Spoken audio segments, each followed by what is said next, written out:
The price of progress is pain. Most people don't want to experience pain. They like comfort. So if you want to progress, you have to be willing to experience pain in the process so that you can achieve your goal.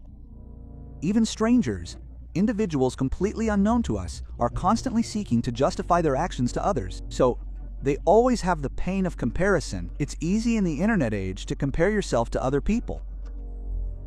There's understandable pain in living in the future. There's pain in talking negatively about your past accomplishments and what you could be, what you should be, what you're not.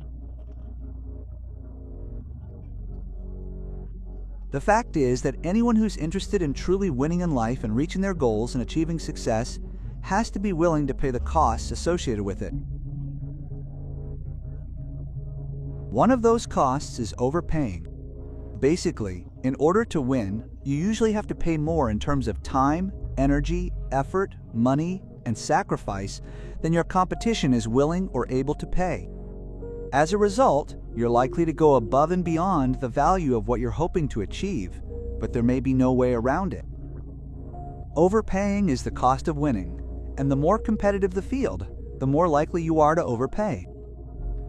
However, there is another cost that must be paid in order to win. At some level, the cost of winning is the willingness to sacrifice the privilege of losing. And many people who have not yet achieved success often find themselves in their position because, consciously or not, they are not yet willing to sacrifice this privilege. When you are winning, everyone is telling you how amazing you are. Oh my God, let me tell you, man, you know what? You are the best. You are incredible, you know? You are better than that guy, and you are better than this guy. So to me, this whole concept of how much you are winning, don't get complacent. And when you are losing, don't fall apart at any story that even your own side is telling you. Why don't you be a little skeptical and ask yourself that and see if you can consider both ideas? I want to find ways to believe in both ideas as much as possible because I find myself becoming sharper when I do that and eliminating the blind spots. At any given moment, I'm at 100%. On one side, Emmy, you have too many blind spots. There's nothing normal about success. There's nothing normal about winning. And we have successful individuals in this video. We have winners in this video. So, it means that all of us here are a little bit off. All of us in this room are a little bit crazy. And you know what the definition of crazy is? The definition of crazy is being able to see and do things that no one else can see. That's the definition of crazy. If you've never been called crazy, lie, you haven't done anything in your life. If you haven't been called crazy by someone, if you haven't been called crazy, people always ask me, bro, what's wrong with Grover? You know what my answer is? I get everything. Every good thing that happens in our lives, it all comes at a price. There's no such thing as a free lunch. Someone with an incredible career doesn't have a relationship with their kids, right? Everything already has a price, but at the same time, everything we struggle with has an opportunity, and the lesson that comes with it is always balanced. Every time someone tells me this great thing, and I think, well, at what cost? And it was worth it. Sometimes the answer is yes, sometimes it's no. And when something horrible happens in someone's life or something goes wrong, I always ask, but what did you learn? The whole golden circle and the concept of why came out of my loss, out of my passion, out of my hatred for my job. I went through depression. I never want to go through that again, but I'm really glad it happened because it's given me a whole new perspective on life, and I think about strengths and weaknesses in the same way. You know, I think it's so funny when people say, what are your strengths and weaknesses? Well, it depends. Life is balanced and contextualized, and everything we have that is a strength has a responsibility associated with it, and every weakness that we have has a strength that is attached to it. You can't break me. You know why you can't? I've been broken so many times, so many times that you can't break me anymore. You can't break me. So what happens is when you get up and you start, and this is a great moment. This is a great runway to shine, and all of us in this room are all chasing something. Everybody here is chasing something. Most people here are chasing a new level of greatness, a new level of faithfulness, a new level of success, a new level of wealth. Whatever it may be, we're all chasing things, and think about it. When you're chasing something, you're going to stumble and fall, and you're going to get up, and you're going to start looking back, and you're going to start looking ahead, and you're going, who the hell did it? I didn't see any obstacles. You start over. You're back in this chase again. You stumble and you fall. You look around and you say, brother, what's going on here? And you keep going and going and going, and you keep stumbling and falling over and over again, and you can't figure out what happened. Before you embark on that journey, to pursue greatness, and this is extremely important, you have to deal with what's chasing you.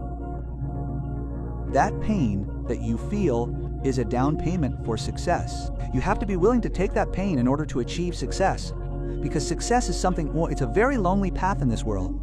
It's a very few are willing to make that down payment of pain for that future success, that better life. Very few are willing to do that, and when you achieve success, what comes with it is a lot of people who will love you.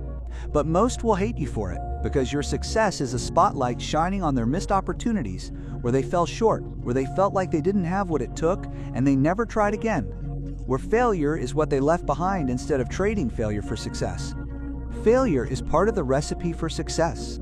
Failing 1,000 times before you succeed. Every person goes through it. It's the losers who fail once and quit. Every winner has failed. Both the loser and the winner have failed. It's just that the winner gets back up and does it again. Success is a very lonely road. You should know that before you start on the road. But it's the only road that's going to lead to a short-lived life. Winners almost always quit. The idea that winners never quit is probably incorrect. The fact is that mastery is very, very difficult to achieve, and so anyone who's ever really gotten there has to have dropped everything else in their life in order to dedicate themselves and focus on this one endeavor right now, right? So you actually have to drop pretty much everything else in order to get to any degree of mastery. In my opinion, why is it that people are drawn to advice that instructs them to undertake challenging tasks? Because I think any person, any human being realizes that if you want any kind of good result, you're going to have to work hard for it. And without hard work, you won't achieve a truly worthwhile result. Is worth it.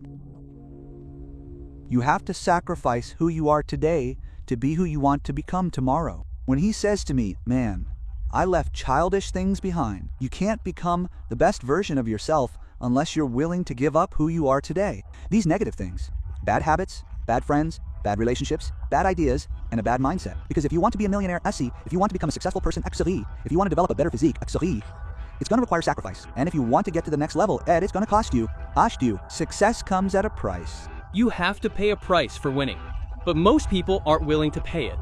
They can pay it once, but you literally have to pay it every single day. And the crazy thing about it is that the price changes daily. Just like the stock market goes up and down, the price of winning changes daily. You have to be willing to pay that price, no matter what that price is that day. Justice is a fairy tale. What's real? The price to pay, the cost of success, the cost of leadership. Nisti huban, the sacrifice that comes with responsibility. You pay because you are capable. You pay because you decided to show up when others quit. The world needs someone to carry the weight, to pay the price, and that someone is you. This is not a punishment, it is a privilege. Every ounce of effort you give, every moment you endure hardship, is making you stronger. You are paying for your future. Your team, your family. Your nation. And if you want greatness, you don't complain about the cost. You accept it. The question is not, why me?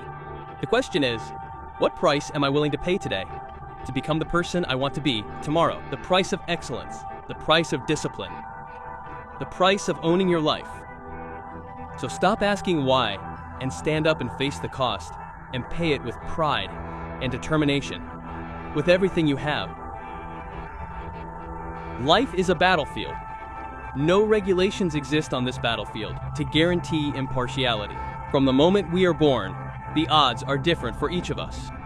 Some are given advantages, while others face challenges that most wouldn't even dream of facing. And yet here we are fighting the same battle. Success isn't free. It never has been, and it never will be. There's a price attached to every accomplishment, every goal, and every victory. That price is sacrifice. Sacrifice is the currency you must pay to make dreams come true. You will always win. You will always win. Sometimes you win immediately, but always definitively. Do you know what that means? You may not win today, but your efforts that went into today, even the failure that you feel today, are all measures that create the momentum that follows. And if you failed on the way back, and you got there, got knocked down, and found the intestinal fortitude to get back up again, tried the same effort, and found yourself victorious in that effort, that creates unwavering confidence.